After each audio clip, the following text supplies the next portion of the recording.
Have you ever asked a question in English and just had that feeling that something was a little bit off? You are definitely not alone. Today, we are going to clear up one of the trickiest grammar points out there, the difference between asking about the subject and the object. And trust me, by the end of this, you're going to be asking questions like a total pro. So here's our game plan. First, we'll look at a really common mistake that I'm sure you've heard before. Then we're going to uncover the secret behind it all, the doer versus the receiver. After that, we'll get to the one simple rule that changes everything, and I'll even walk you through a super practical guide. And to finish, we'll go over some clever little tricks to make sure all of this really sticks in your head. All right, let's get right into it. Because you can't really fix something until you know what's broken, right? So let's start by looking at the problem itself. Okay, take a look at this. Who does wake up early? Now, have you ever heard someone ask a question like this? It kind of sounds logical, and a lot of English learners say it this way, but it's not quite right. The big question is, why? What's actually wrong with it? Let's figure it out. You know, the secret to fixing this whole thing is actually pretty simple. It all comes down to one core idea. Are you asking about the person doing the action or the person receiving it? The doer versus the receiver. That's it. So this is where we split our questions into two different paths.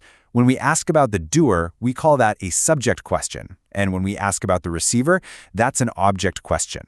Understanding this one difference is the foundation for everything else. So, let's tackle subject questions first. In these questions, the word who is actually the subject of the sentence. It is the one doing the action. So in our example, who calls Sarah, the who is the missing piece of the puzzle. We don't know who's making the call. That's the information we're trying to get. But on the flip side, we have object questions. And here, we already know who the doer is. In the question, who does Tom call, we know Tom is the doer. He's the one making the call. We're asking about the person on the other end of the line, the one receiving the action. Let's make this super clear. In a simple sentence like, Tom calls Sarah. Tom is our doer, our subject, in blue. Sarah is the receiver, the object, in red. If you can just lock this picture in your mind, blue for the doer, red for the receiver, you've pretty much cracked the code. All right, so you get the doer versus receiver thing. Now for the magic part. Let's see how this one idea leads to one very simple rule that will help you build your questions perfectly every single time. Okay, this is the big one.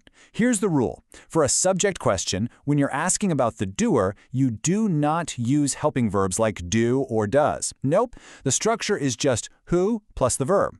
But for an object question, asking about the receiver, you absolutely need to use do or does. That's it. That is the entire secret. Now, knowing the rule is one thing, but using it is another. So let's get practical. I'm going to give you a simple, 4-step tool that you can pull out anytime you need to build the perfect question. We're going to call this the replace and ask method. It's super easy. First, just think of a basic statement. Second, decide who you want to ask about, the doer or the receiver.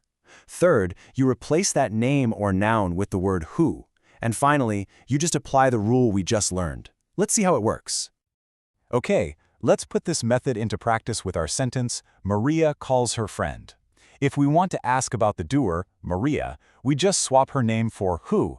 The rest of the sentence stays the same. Who calls her friend? See? No does needed. But if we want to ask about the receiver, her friend, we replace that part with who. And because it's an object question, we have to add does. That gives us, who does Maria call? It's that systematic. Okay, so you've got the rule, you've got the method, but how do you make this feel totally natural, something you don't even have to think about? Well, let's go over a few quick tricks to help you check yourself and really build that confidence. Hey, remember that very first sentence, who does wake up early? Well, now we know exactly why it's wrong. We're asking about the doer, the person who wakes up, so we don't need does. The correct way is simply, who wakes up early? And for that second one, who you call, well, that's an object question, so it's missing the do. Here is a fantastic little test you can do in your head. It's one of my favorites. Whenever you form a question, just quickly try to answer it using he or she plus the verb. For example, let's say your question is, who sleeps here? Now try to answer it. He sleeps here. Does that sound natural? Totally. It flows perfectly. And that's your clue that it's a subject question and your original question was correct without needing do or does. It's an awesome way to double-check yourself. And hey, if you like memory aids, how about a little rhyme? I know it might seem a bit silly, but trust me, these things work. This one here really captures that core rule perfectly. Just say it to yourself a few times. Or here's another one, maybe even shorter and sweeter. I really like this one because it reminds you that subject questions are simple and direct. But object questions, well, they need that extra helper word, do or does, to make them complete. All right, let's boil all this down. What are the key things you really need to remember? Number 1, subject questions are about the doer, and they have no do or does. Number 2, object questions are about the receiver, and they need do or does. And the best way to get good at this? Practice, practice, practice with that replace and ask method.